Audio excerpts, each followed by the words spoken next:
11th class के अंदर already हमने ट्रिग्नोमेट्री पढ़ा हुआ है और आज हम पढ़ रहे हैं इनवर्स ट्रिग्नोमेट्री।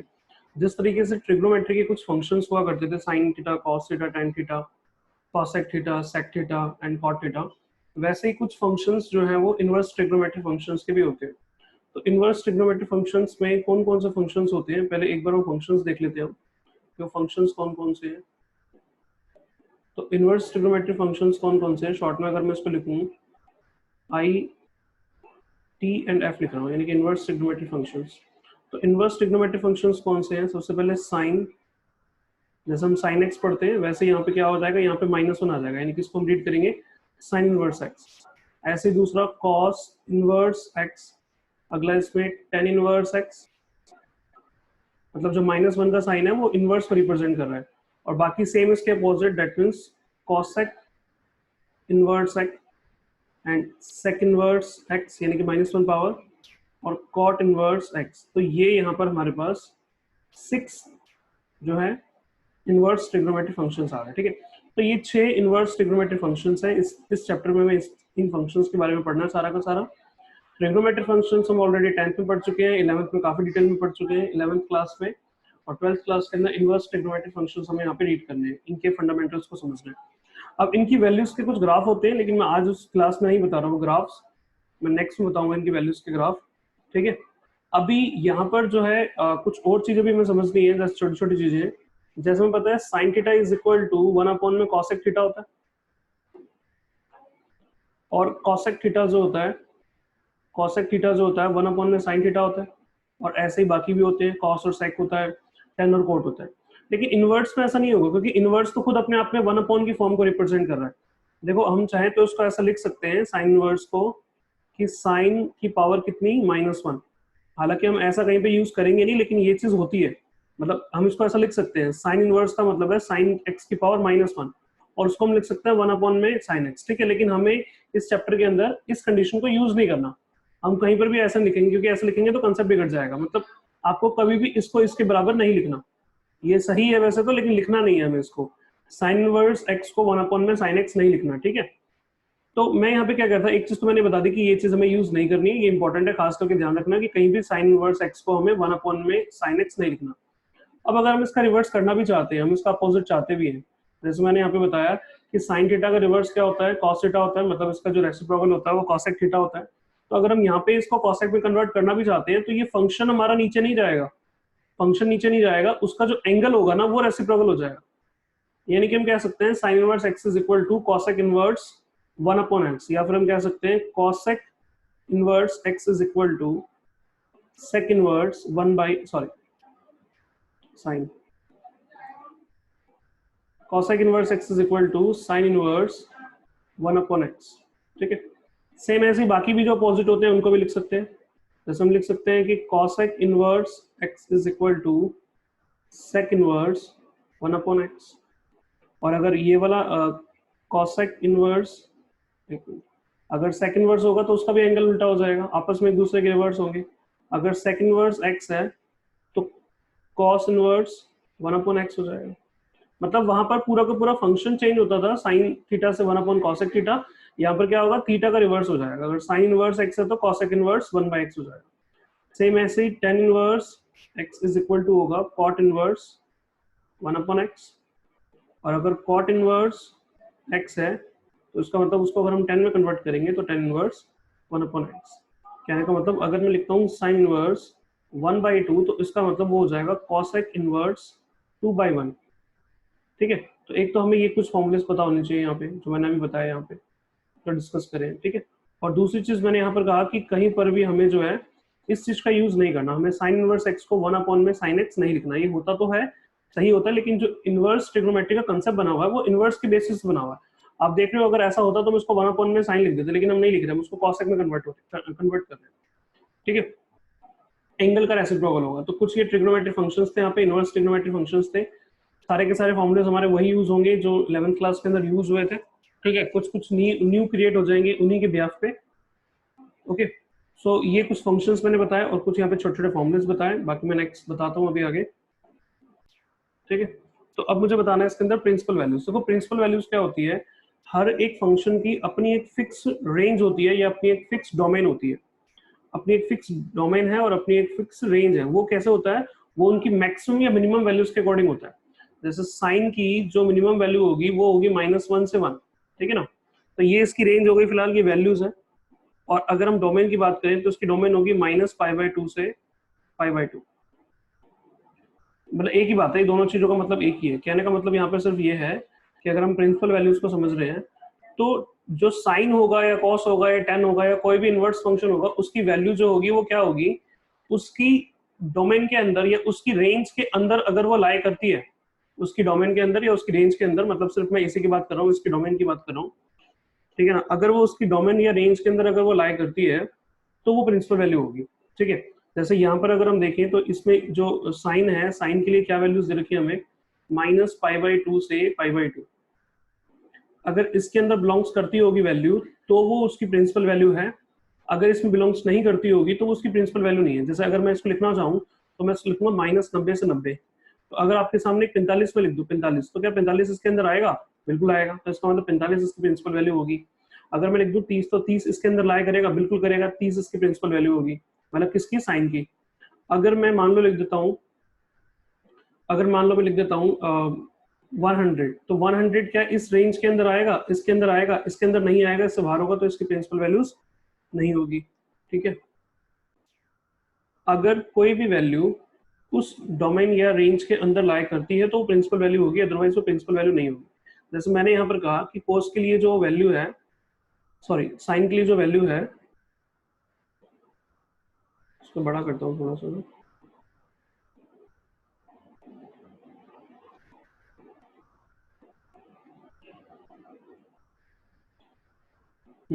जैसे देखो साइन के लिए क्या वैल्यू है, साइन की वैल्यू है -π/2 से π/2, ठीक है ना। साइन की वैल्यू क्या है? -π/2 से π/2। ये हमें याद रखनी होगी कि साइन के लिए ये वैल्यू होती है, कॉस के लिए ये वैल्यू होती है, कॉसेक के लिए ये वैल्यू होती है। अगर इसके बीच में लाई करेगा, अगर इसके बीच में लाई करेगा तो प्रिंसिपल वैल्यू है। यहाँ पर एक वैल्यू पूछी जाएगी हमसे, हमसे पूछा जाएगा प्रिंसिपल वैल्यू। अलग अलग क्वेश्चन, मैं भी क्वेश्चन करूंगा तो ज्यादा अच्छे से क्लियर होगा। अगर कोई भी वैल्यू इसके बीच में आएगी तो प्रिंसिपल वैल्यू है, अगर कोई भी वैल्यू इसके बीच में आएगी तो प्रिंसिपल वैल्यू है, अगर नहीं आएगी तो नहीं होगी। जैसे मैंने अभी इसको इजी करने के लिए यहाँ पे मैं इसको लिख सकता हूँ -90 से 90। अब मैं ये कह रहा हूँ कि अगर 30 डिग्री कहूंगा तो इसके बीच में आएगी तो ठीक है, अगर मैं 180 कहूंगा तो वो तो इसके बाद में होगी, तो वो गलत हो गया। अभी क्वेश्चन करेंगे तब क्लियर होगा। साइन के लिए ये वैल्यूज है, कॉस के लिए क्या वैल्यूज है? 0 से लेकर के π/, 0 से लेकर के पाई, यानी कि 0 से लेकर के 180। तो अगर 0 से लेकर के 80 180 के बीच की वैल्यू होगी तो प्रिंसिपल वैल्यू है, और अगर नहीं होगी तो नहीं होगी, ठीक है। अभी क्वेश्चन करते हैं, ज्यादा अच्छे से क्लियर होगा, अभी यहाँ पे क्लियर हो नहीं रहा होगा। अब जैसे देखो ये फर्स्ट क्वेश्चन, इसका हम देखते हैं। फर्स्ट क्वेश्चन यहाँ पर हमें दे रखा है एक्सरसाइज 2.1 में। क्वेश्चन में क्या रखा? Find the principal value, find the principal value of followings. इसकी प्रिंसिपल वैल्यू में निकालनी है, ठीक है, इसकी प्रिंसिपल वैल्यू में निकालनी है। तो सबसे पहले हम क्या करेंगे, देखो सबसे पहले हम क्या करेंगे, सबसे पहले तो उसको हम कुछ लेट करेंगे। क्या लेट करेंगे? Let the sine inverse -1/2 is equal to y। तो हमने कह दिया y इज इक्वल टू, मतलब इस क्वेश्चन को हमने क्या मान लिया? y मान लिया, यानी कि साइन इनवर्स 1/2 मान लिया, ठीक है। अब उसके बाद हमें यहाँ पे याद रखना है, मतलब यहाँ पर हमें ध्यान रखना है कि हमें इसकी वैल्यू चाहिए। साइन 1/2 कब होता है? तो आप सबको पता होगा कि साइन 30 डिग्री के ऊपर, साइन 30 डिग्री पे 1/2 होता है। 30 डिग्री को हम क्या लिखते हैं? 30 डिग्री को हम लिखते हैं π/6। इसका मतलब मैं कह सकता हूँ कि साइन π/6 की वैल्यू होती है 1/2 होती है। अब हमने क्या करा, ये जहाँ पे 1/2 लिखा हुआ था, उस 1/2 की जगह पे हम लिखेंगे साइन π/6। इस 1/2 की जगह पे, एक मिनट सॉरी,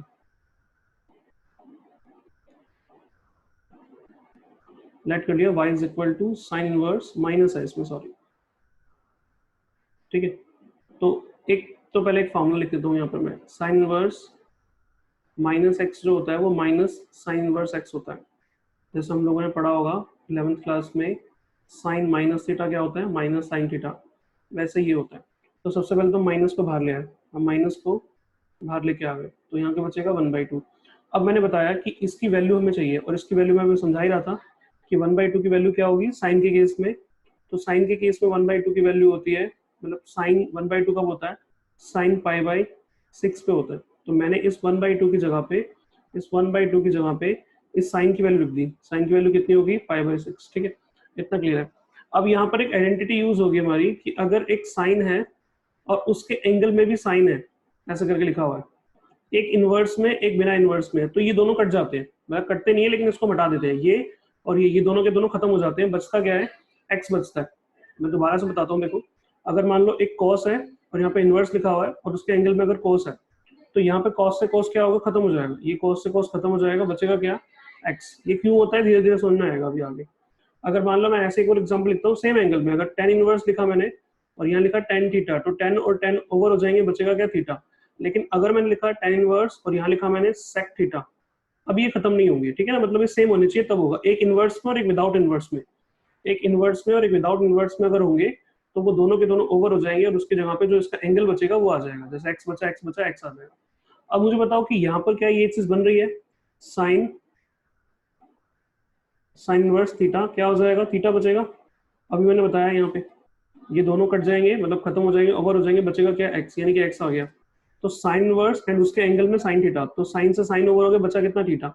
तो क्या यहाँ पर भी सेम चीज अप्लाई हो रही है, यहाँ पर भी सेम चीज अप्लाई हो रही है, बिल्कुल हो रही है। देखो साइन इनवर्स और उसके एंगल में कितना है, साइन π/6, साइन से साइन ओवर हो जाएगा, आंसर कितना आ गया, π/6, माइनस का π/6 आंसर हो गया। लेकिन ये आंसर ना तब तक ठीक नहीं होगा जब तक ये इसकी रेंज में लाई नहीं करेगा, मतलब आंसर तो आ गया -π/6, वो तो यहाँ देख के भी पता चल रहा था कि साइन जो है 1/2 कब होता है, π/6 पे होता है, और माइनस लगा हुआ है तो माइनस, तो आना तो यही था, पहले से पता है।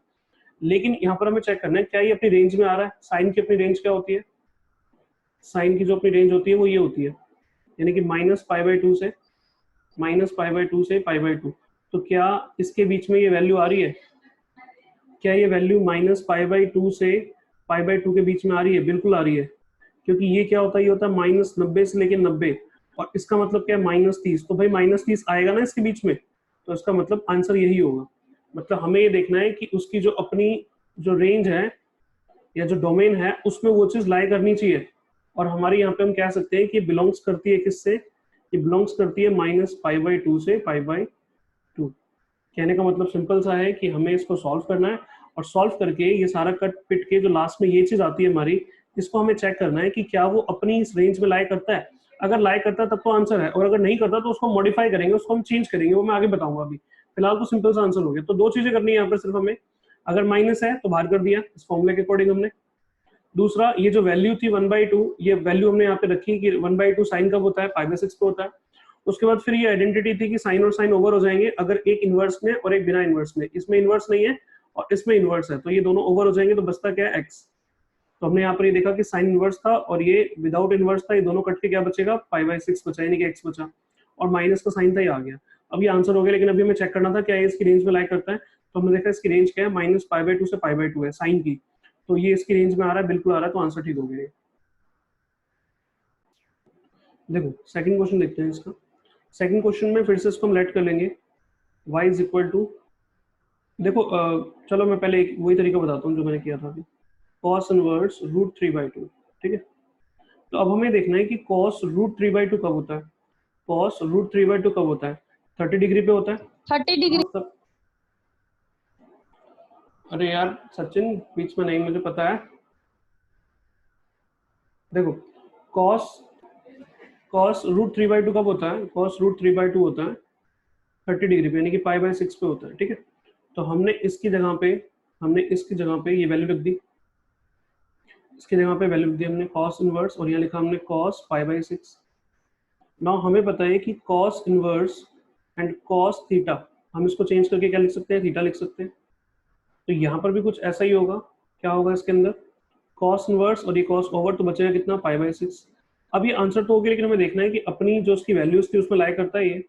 cos के लिए वैल्यू क्या है, देखो cos के लिए वैल्यू है 0 से पाई, तो क्या ये 0 से पाई के बीच में आ रहा है, बिल्कुल आ रहा है, ये बिलोंग्स टू 0 टू पाई। ये π/6 का मतलब हुआ 30, और रेंज कितनी है इसकी, 0 से लेके 180, तो 30 इसके बीच में आएगा, तो ठीक है, ये इसका आंसर हो गया। बस सिंपल सा था ये। और क्वेश्चन देखते हैं, समझ में आएगा। देखो मान लो ये वाला लेते हैं हम, फोर्थ क्वेश्चन। क्या दे रखा है, tan इनवर्स माइनस में √3।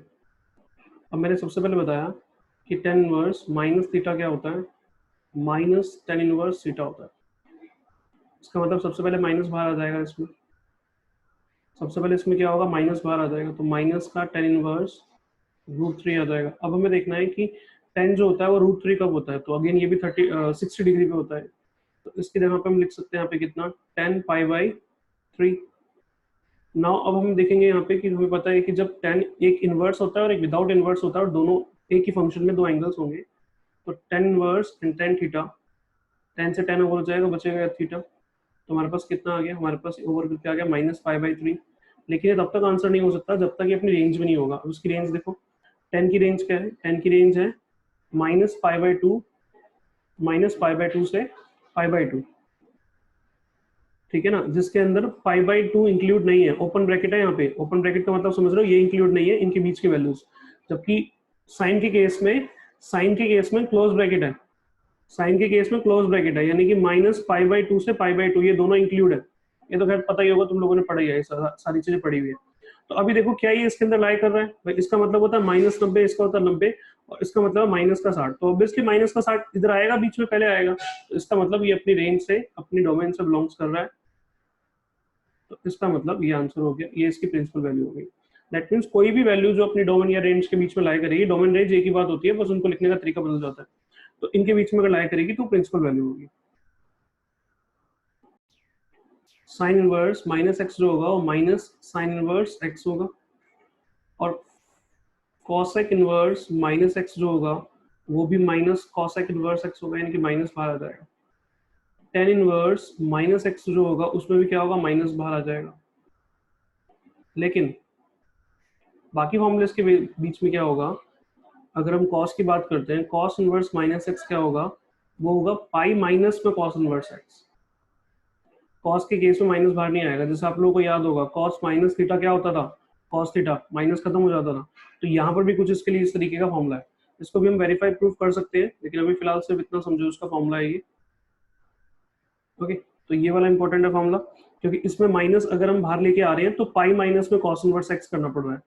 ऐसे ही सेकंड इनवर्स एक्स के केस में क्या होगा, पाई माइनस में सेकंड इनवर्स एक्स, और ऐसे ही सेम कॉट इनवर्स के केस में भी होगा, अगर कॉट इनवर्स -x है तो पाई माइनस में कॉट इनवर्स x होगा। ठीक है, तो ये कुछ आइडेंटिटीज है यहाँ पे। अब देखो अप्लाई करते हैं इसमें, अब हमारे पास क्या है, कॉस के एंगल में क्या है, माइनस है, तो इसका मतलब ये वाली आइडेंटिटी अप्लाई होगी, ये आइडेंटिटी में अप्लाई करनी पड़ेगी, तो क्या होगा देखो, पाई माइनस में कॉस इनवर्स 1/2, नौ पाई माइनस में कॉस इनवर्स 1/2, कॉस 1/2 कब होता है, कॉस 1/2 कब होता है भाई, 60 डिग्री पे, तो हम यहाँ पे लिख सकते हैं कॉस π/3।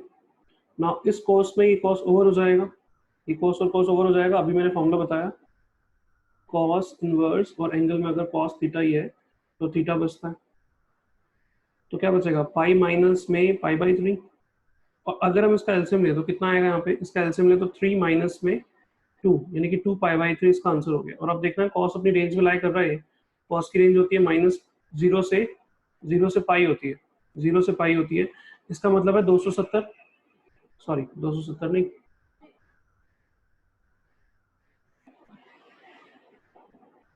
कितना मतलब है इसका, 120। तो अभी मैंने देखा इसकी रेंज क्या है, 0 से लेकर के पाई, यानी कि 0 से लेकर के 180, तो ये इसके बीच में लाई कर रही है, बिल्कुल कर रही है, तो इसका मतलब आंसर सही है, ये इसकी प्रिंसिपल वैल्यू हो गई। देखो अब तुमने एक बार हमेशा देखा होगा कि हर बार अपने आप तो लाई कर ही रही है, ये अपने आप तो लाई कर ही रही है, तो ऐसा ये क्यों लाई कर रही है उसका रीजन बताता हूँ।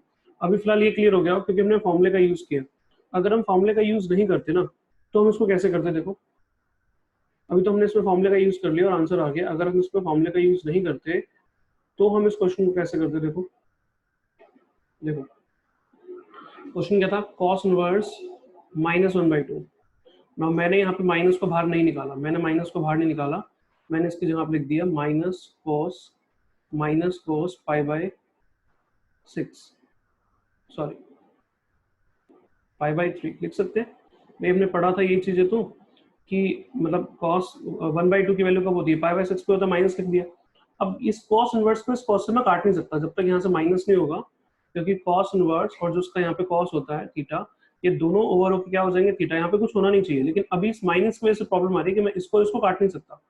अभी मैं इसको काट नहीं सकता, तो मैं क्या करूँगा, देखो मैं क्या करूँगा इसको, मुझे पता है कि कॉस माइनस थीटा कब होता है, cos minus theta, cos minus होता है सेकंड क्वाड्रेंट में, और सेकंड क्वाड्रेंट में क्या होता है पाई माइनस थीटा। तो क्या मैं हमें फॉर्मूला पता है, ये cos pi minus theta is equal to क्या होता है माइनस कॉस थीटा, पढ़ा है हमने। पाई पे नो चेंज, कोस का कोस आ गया, पाई minus theta second quadrant, second quadrant के अंदर कॉस नेगेटिव आता है इसलिए माइनस का साइन आ गया। इसका मतलब मैं minus cos pi by three को, minus cos pi by three को कोस पाई माइनस में पाई बाई थ्री लिख सकता हूँ। मतलब कि कुछ भी नहीं कर रहा है यहाँ पे, आइडेंटिटी अप्लाई कर रहा हूँ, ये वाली जो हमने 11th क्लास में पढ़ी थी कि कॉस कि minus cos theta is equal to cos pi minus में थीटा। तो मैंने क्या करा, यहाँ पे आइडेंटिटी अप्लाई कर दी कॉस, और इसके यहाँ पे आइडेंटिटी अप्लाई कर दी कॉस पाई माइनस में पाई बाई थ्री। और अब मैंने ये देखा माइनस का साइन हट गया, माइनस का साइन यहाँ से हट गया, और अगर उसका एलसीएम ले तो 2 पाई बाई 3 आ गया। और फिर ये दोनों के दोनों हट जाएंगे, ये काटना नहीं है ऐसे, ठीक है ध्यान रखना, ये ऐसे क्रॉस करके नहीं दिखाना है इसको, बस ये इग्नोर कर देना इसको। तो यहाँ पे बचेगा, यहाँ बचा कितना 2 पाई बाई 3, और हमने देखा 2 पाई बाई 3 अपनी रेंज में लाई कर रहा है, बिल्कुल कर रहा है, 0 से पाई इसका आंसर होता है। तो एक्चुअल में तो इसका कंसेप्ट ये है, लेकिन हम इस तरीके से करेंगे नहीं क्योंकि लंबा पड़ गया। हम सीधा सीधा इन आइडेंटिटीज का यूज कर लेंगे कि अगर कॉस नेगेटिव आ रहा है तो पाई माइनस में कॉस इनवर्स हो जाएगा, बस सिंपल सा, अपने आप इसमें हमारा इजिली आंसर आ जाएगा। अगर सेक नेगेटिव हो जाएगा तो पाई माइनस में सेक इनवर्स सीधा आंसर आ जाएगा। और अगर हम एक्चुअल में देखें तो वो चीजें ऐसे सॉल्व हो रही है कि यहाँ पर ये जो चीज नेगेटिव है, फिर नेगेटिव से हमने क्वाड्रेंट रूल अप्लाई करा, ठीक है ना। और यही रीजन था कि इसमें पाई माइनस थीटा क्यों हो रहा है, मतलब इन फॉर्मुलेज में पाई माइनस क्यों हो रहा है, वो इसलिए हो रहा है क्योंकि ये सारे के सारे क्या होंगे सेकंड क्वाड्रेंट के अंदर नेगेटिव होते हैं, इसलिए पाई माइनस कॉस इनवर्स बन गया या सेक इनवर्स बन गया, कॉट इनवर्स बन गया। तो मैं यहाँ पर ये नहीं कह रहा कि ये जो मैंने बताया इसको यूज करो, इसको मत यूज करना, इसी फॉर्मूले के अकॉर्डिंग डायरेक्टली आ गया, हाँ इसी फॉर्मूले के अकॉर्डिंग इसका डायरेक्ट आंसर लिखना। मुझे बताओ ये चीज एक तरीका इन क्वेश्चंस को करने का और हो सकता है हमारे पास, लेकिन वो चीज वही है, बस तरीका थोड़ा सा बदल जाएगा। कैसे होगा, देखो देखो जैसे मैंने लिखा sine inverse x is equal to y, sine inverse x is equal to y. अगर हम किसी भी ट्रिग्नोमेट्रिक फंक्शन को उसकी साइड से शिफ्ट करते हैं, मतलब अगर मैं इस साइन को यहाँ से यहाँ ले जाना चाहता हूँ, इधर इसके साथ लाना चाहता हूँ, तो अगर ये इनवर्स है ना तो इनवर्स हट जाएगा, मतलब कि मैं अगर इसको शिफ्ट करूंगा तो मैं लिखूंगा x is equal to sine y. और अगर मैं इसको वापस शिफ्ट करना चाहता हूँ तो इनवर्स लग जाएगा, यानी कि क्या आ जाएगा sine inverse x is equal to y. इसका मतलब क्या हुआ, इसका मतलब ये हुआ, इसका मतलब ये हुआ कि अगर हम फंक्शन को, मतलब फंक्शन को शिफ्ट कर रहे हैं इधर से उधर या उधर से इधर, तो अगर इनवर्स है तो इनवर्स हट जाएगा, और अगर इनवर्स नहीं है तो इनवर्स लग जाएगा अगर शिफ्ट कर रहे हो तो। जैसे मैंने लिखा cos, मैंने लिखा cos y is equal to cos y is equal to 2, तो मैं लिखूंगा y is equal to cos inverse 2, मैं लिखूंगा cos इनवर्स 2। मतलब अगर हम एक फंक्शन को इधर से उधर शिफ्ट कर रहे हैं तो उस केस में क्या होगा, उस केस में उसका जो इनवर्स या non inverse change. Okay so ये एक चीज ये वहां पे मैंने बता दी कि अगर यहाँ से यहाँ पे हम शिफ्ट करते हैं तो ऐसे ऐसे करते हैं, ठीक है। अब देखो इस क्वेश्चन को हम एक और तरीके से कैसे कर सकते हैं, देखो मैंने y लेट करा था लेकिन मैंने y का यूज कुछ भी नहीं करा था, तो उसमें इसका यूज होना था, वैसे इस तरीके से कराना था मुझे, लेकिन मुझे लगा शायद कंफ्यूज ना करे इसलिए मैंने पहले वो तरीका नहीं बताया। देखो हम इसको अगर y मान ले, लेट कर लेते हैं इसको, let y is equal to tan inverse minus 1, और अब मैंने क्या करा इस टेन इनवर्स को इधर ले आया मैं, तो ये क्या हो जाएगा tan y is equal to minus 1। अब मैंने कहा कि टेन जो होता है वो कब होता है, तो टेन माइनस 1 कब होता है, पाई बाई 4 पे होता है, तो यहाँ पे माइनस पाई बाई 4 हो गया। तो अब ये सामने सामने जो 10 है वो हम कह देंगे कि हमने एक तरीके से ओवर कर दिए, या फिर हमने ओवर कर दिए या वापस शिफ्ट कर दिए, तो शिफ्ट करेंगे तो फिर से क्या होगा, कट जाएगा, है ना। ये 10 से 10 हमारा आमने सामने ओवर हो गया, तो y की वैल्यू क्या आ गई माइनस पाई बाई 4। तो एक इसको हम इस तरीके से भी कर सकते हैं, बात एक ही है, लेकिन बेटर यही था जो मैंने पहले बताया, सीधा सीधा होगा, इसमें लेट करेंगे फिर शिफ्ट करेंगे, बात घूमती रहेगी, उससे कोई फायदा नहीं होगा, ठीक है। ये वाला तरीका बेटर है। मैंने 6 क्वेश्चंस बता दिए अभी यहाँ पे, और आगे देखते हैं इसके बाद। नेक्स्ट देखो उसके बाद ये वाला क्वेश्चन जो है इसमें 7th भी इजी है, 8th भी इजी है, 9th भी इजी है, ठीक है। 9th बताया था मैं एक बार जरा, वैसे तो इजी है सारे के सारी। 9th देख लेते हैं, 9th में क्या दे रखा है कॉस इनवर्स माइनस 1/√2, ठीक है। तो हम इसको वैसे करेंगे जो मैंने पहले तरीके से बताया था। अब कॉस नेगेटिव आ गया, हमें पता है कॉस माइनस एक्स क्या होगा, पाई माइनस में कॉस इनवर्स एक्स, तो मैं इसको लिख सकता हूँ पाई माइनस में कॉस इनवर्स 1/√2 माइनस की वजह से मैंने प्रॉपर्टी अप्लाई कर दी, फॉर्मूला अप्लाई कर दिया। नाउ कॉस √2 कब होता है? पाई/4 पे होता है। नाउ पाई से कॉस ओवर हो जाएगा, तो पाई माइनस में पाई/4, तो हमारे पास आएगा, एलसीएम लेंगे तो 3 पाई/4। 3 पाई/4 इसका मतलब ये कितना हो जाएगा, इसकी वैल्यू हो जाएगी 135 हो जाएगी। और कॉस की रेंज क्या है, 0 से पाई, तो इसका मतलब इसके बीच में आ रहा है ये, तो सही है इसका मतलब ये आंसर। तो अभी 10 तक इजीली कर लोगे, कुछ दिक्कत नहीं है, ठीक है। इसके बाद जो है 11th, ओके इसका 12th देखते हैं। तो 12th क्वेश्चन में क्या रखा है, कॉस इनवर्स 1/2 प्लस में 2 साइन इनवर्स 1/2, ठीक है।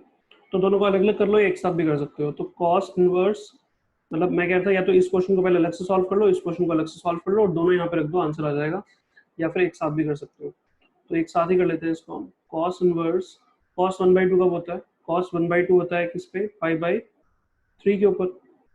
तो कॉस से कॉस खत्म हो जाएगा, यहाँ पे कितना आ जाएगा, पाई/3। अच्छा 2 साइन इनवर्स, साइन कब होता है, पाई/6 पे होता है, 30 डिग्री पे होता है। साइन से साइन ओवर हो जाएगा, कितना बचेगा 2, और यहाँ बचेगा पाई/6, यानी कि इसको इससे काटेंगे तो कितना बचेगा, पाई/3। तो पाई/3 प्लस पाई/3 2 पाई/3 हो गया, ठीक है। 11th पे देख लेते हैं। 11th क्वेश्चन में दे रखा है tan inverse 1 plus cos inverse -1/2 और प्लस साइन इनवर्स -1/2। तो अब इनको ना अलग अलग सॉल्व कर लेते हैं, ज़्यादा बेटर रहेगा, या एक साथ भी कर लेते हैं, चलो एक साथ ही कर लेते हैं। टेन इनवर्स यहाँ पे कितना आएगा, पाई/4। नेगेटिव के केस में कॉस क्या होता है, पाई माइनस में कॉस इनवर्स 1/2।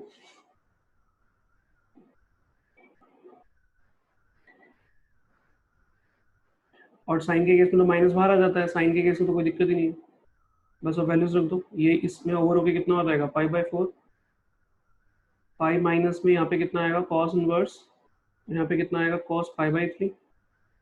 माइनस में साइन कब होता है, साइन 1/2, पाई/6 पे होता है। अब ये और ये भी ओवर हो जाएंगे, तो बचेगा कितना यहाँ पे, पाई/4 प्लस पाई माइनस पाई/3, और इसमें ये भी ओवर हो जाएगा, कितना बचेगा, माइनस, और यहाँ बचेगा पाई/6। तो अगर इन दोनों को सॉल्व करेंगे हम, तो ये एलसीएम लेते हैं सीधा सीधा, कितना आएगा इसका एलसीएम, कितना एलसीएम आएगा भाई, 24 12 इसका एलसीएम आ जाएगा। तो 12 इसका एलसीएम आएगा, तो यहाँ हो जाएगा 3 पाई, यहाँ पे कितना आएगा प्लस का 12 पाई, और यहाँ पे कितना आएगा माइनस का 4 पाई, और यहाँ पे कितना आएगा माइनस का 2 पाई। तो हमारे पास आ जाएगा 9 पाई अपॉन में 12। तो फिर से 3 से कट जाएगा, तो 3 पाई/4 इसका आंसर हो जाएगा, ठीक है। तो एक ही चीज थी, वो अलग अलग पार्ट्स में हो गया और ये कंबाइंड में हो गया। अब देखो 13th क्वेश्चन में कुछ नहीं करना। 13th क्वेश्चन में क्या रखा है, if sine inverse x is equal to y, क्या रखा है कि साइन इनवर्स किसके बराबर है, साइन इनवर्स किसके बराबर है, y के बराबर है। तो आपको बताना है कि y का आंसर क्या आएगा। तो देखो साइन की वैल्यू जो होती है वो साइन की रेंज में ही आती है, जो स्टार्टिंग बताया था मैंने। साइन की वैल्यू कहाँ पे आएगी, साइन की वैल्यू इसमें आएगी, है ना, साइन की वैल्यू जो होगी वो इसमें आएगी। तो बस वही उसमें बताना है कि साइन की वैल्यू किस में आएगी, साइन की वैल्यू उसकी रेंज में आएगी। और साइन की रेंज क्या है यहाँ पे, साइन की रेंज है -पाई/2 से पाई/2। तो वो आंसर कहाँ पे, यहाँ पर तो है नहीं, यहाँ पर तो है नहीं, इन दोनों में है। इन दोनों में ध्यान से देखो, एक के नीचे इक्वल टू का साइन है और एक के नीचे इक्वल टू का साइन नहीं है। और जो साइन के लिए हम यूज करते हैं उसमें क्लोज ब्रैकेट होता है। तो क्लोज ब्रैकेट होता है, इसका मतलब क्या होगा, क्लोज ब्रैकेट अगर यूज हो रहा है तो इसका मतलब इक्वल का साइन भी होगा। तो यानी कि आंसर कौन सा होगा, बी। बी आंसर है इसका। इसी चीज को ऐसा करके लिख दिया, इसी चीज को ऐसा करके लिख दिया, बस और कुछ भी नहीं है इसमें, ठीक है ना। सेक की जो प्रिंसिपल वैल्यू है, मतलब सेक की जो रेंज होगी वो क्या होगी, 0 से लेकर के पाई तक है, लेकिन उसके अंदर पाई/2 नहीं लेना हमें, पाई/2 को हटा देना। मतलब अगर कहीं पे 90 उसका आंसर आएगा तो 90 नहीं लेना, बाकी सब होगा। 89 भी होगा, 91 भी होगा, लेकिन 90 नहीं होगा। बस इसको लिखने का मतलब ये कि ये पूरी की पूरी वैल्यू है सेक के लिए, लेकिन पाई/2 को छोड़ के। समझ रहे हो सचिन, पाई/2 को छोड़ के बाकी सारी वैल्यूज होंगी। देखो ना 2.2 का फर्स्ट क्वेश्चन है, इसमें 2.2 का फर्स्ट क्वेश्चन है। अब देखो यहाँ पे हमें प्रूफ करना है कि दोनों के दोनों क्या है, इक्वल है। और यहाँ पे हमें साइन की रेंज दे रखी है, वही -पाई/2 से पाई/2। तो अभी इस क्वेश्चन के अंदर रेंज का तो खैर कोई यूज नहीं है यहाँ पे, लेकिन उन्होंने बता रखा है कि जो x बिलोंग्स कर रहा है वो किससे कर रहा है, वो इससे बिलोंग्स कर रहा है। लेकिन इसका अभी हमारे लिए कोई यूज नहीं है, ठीक है। तो हम इसको गाड़े वाले पेन से हटा देते हैं। नहीं हट रहा, छोड़ो। देखो अब हमें इसको प्रूफ करना है इसके इक्वल, तो मैंने यहाँ पे क्या करा, मैंने इसकी जो है राइट हैंड साइड ले ली, मैंने यहाँ पे इसकी राइट हैंड साइड ले ली, प्रूफ करना है हमें, और इसकी मैंने राइट हैंड साइड ले ली। तो राइट हैंड साइड लिया मैंने क्या, साइन इनवर्स 3x माइनस में 4x की क्यूब, ठीक है। अब यहाँ पर क्या करना है हमें, जो 11th क्लास के अंदर हमने जो फॉर्मुलेस पढ़े थे ट्रिग्नोमेट्री के, वो सारे यहाँ पे यूज होने वाले हैं। और हमें खुद से थोड़ा बहुत समझना पड़ेगा कि यहाँ पर जो आइडेंटिटी बन रही है वो कौन सी आइडेंटिटी बन रही है। अगर ध्यान से देखो यहाँ पर जो ये चीज लिखी हुई है ना, ये एक फॉर्मूला है, एक फॉर्मूला होता है साइन 3 थीटा का, sine 3 theta is equal to 3 sine theta minus में 4 साइन की क्यूब थीटा, ये फॉर्मूला होता है। तो यहाँ पर हमें देख के पता चल रहा है कि ये जो कंडीशन बन रही है ना, यहाँ पे बन रही है, बस फर्क सिर्फ यहाँ पे x लिखा हुआ है और वहाँ पे क्या लिखा हुआ है, साइन थीटा। एक फॉर्मूला होता है साइन 3 थीटा का, ये वाला साइन 3 थीटा का ये वाला फॉर्मूला होता है, ओके, साइन 3 थीटा का ये फॉर्मूला होता है। और ऐसी ही कंडीशन, कैसी कंडीशन, ऐसी वाली कंडीशन जो है वो यहाँ पे लिखी हुई है इसमें। तो हमें देख के पता चल रहा है कि इस x की जगह पे, यहाँ पर x की जगह पे साइन थीटा है। तो बस इसे देख के हमें ये सोचना है कि यहाँ पे हम क्या पुट करेंगे क्वेश्चन सॉल्व हो जाए। तो हम यहाँ पे पुट करेंगे, हम लिखेंगे put x is equal to sine theta, put x is equal to sine theta. और हमने क्या करा, यहाँ पे साइन थीटा रख दिया इसमें x की जगह पे। तो यहाँ पर तो sine inverse as it is रहेगा, अंदर कितना होगा 3 साइन थीटा माइनस में 4 साइन की क्यूब थीटा, ये हो जाएगा। और अब हमें ये भी पता है कि किसका फॉर्मूला होता है, ये फॉर्मूला होता है साइन 3 थीटा का। तो क्या मैं इसकी जगह पे लिख सकता हूँ साइन इनवर्स, और इस पूरे की जगह पे लिख सकता हूँ साइन 3 थीटा, लिख सकता हूँ। और अब ये साइन इसके एंगल में है यहाँ पे, तो साइन से साइन ओवर हो जाएगा, क्या बचेगा 3 थीटा, वही जो पीछे आइडेंटिटी अप्लाई करी थी। दोबारा से देखो मैं कह रहा हूँ कि मैंने ये वाली साइड ले ली यहाँ पे, ये साइड लेने के बाद, ये साइड लेने के बाद मुझे पता चल रहा है यहाँ पर कि ये एक फॉर्मूला होता है, ऐसा फॉर्मूला होता है। तो अगर उस फॉर्मूले से हम यहाँ पे कंपेयर करेंगे तो हमें साफ दिख रहा है कि एक्स की जगह पे क्या आ रहा है, मतलब यहाँ पर साइन थीटा है, वहाँ पे एक्स है, तो हमने एक्स की जगह पे साइन थीटा पुट कर दिया। क्यों पुट करा है, इस फॉर्मूले से पता चल रहा है कि हमने यहाँ पे क्या रख दिया, साइन थीटा रख दिया। जैसे हमने यहाँ पे साइन थीटा पुट करा तो हमें दिख रहा है कि ये फॉर्मूला बन गया इसका, और इसके फॉर्मूले की वैल्यू कितनी है, साइन 3 थीटा। तो मैंने साइन 3 थीटा इसके जहाँ पे फॉर्मूला लिख दिया। अब साइन से साइन ओवर हो गया, कैसे, जो पीछे मैंने फॉर्मूला बताया था कि अगर सेम फंक्शंस एंगल में है और एक इनवर्स में एक विदाउट इनवर्स है तो दोनों कट जाते हैं, 3 थीटा बचा। इसका मतलब अब किसकी वैल्यू चाहिए, हमें थीटा की वैल्यू चाहिए। और थीटा की वैल्यू देखो यहाँ से निकाल सकते हैं हम। थीटा की वैल्यू क्या होगी, मैंने बताया था अगर हम एक फंक्शन को यहाँ से वहां शिफ्ट करते हैं तो वो इनवर्स बन जाएगा। इसका मतलब थीटा इज इक्वल टू क्या होगा, साइन इनवर्स एक्स। इस साइन को हमने यहाँ पे जब शिफ्ट किया तो इधर जाके क्या हो जाएगा, इनवर्स हो जाएगा। जब भी हम शिफ्ट करते हैं, अगर वो नॉर्मल ट्रिग्नोमेट्रिक फंक्शन है तो वो इनवर्स हो जाएगा, और अगर वो इनवर्स है तो वो विदाउट इनवर्स हो जाएगा। तो अभी इस थीटा की जगह पे मैं क्या लिखूंगा, 3 साइन इनवर्स एक्स। इस थीटा की जगह पे मैंने ये साइन इनवर्स एक्स लिख दिया, जो कि मुझे यहाँ से मिला, और यही हमें प्रूफ करना था। तो ये इसके बराबर आ गया लेफ्ट हैंड साइड के, तो ये प्रूफ हो गया। नाउ इसका जो सेकंड क्वेश्चन है, सेकंड क्वेश्चन भी सेम ऐसे ही है, यहाँ पर भी cos थीटा पुट होगा, ठीक है ना, यहाँ पर भी cos थीटा पुट होगा।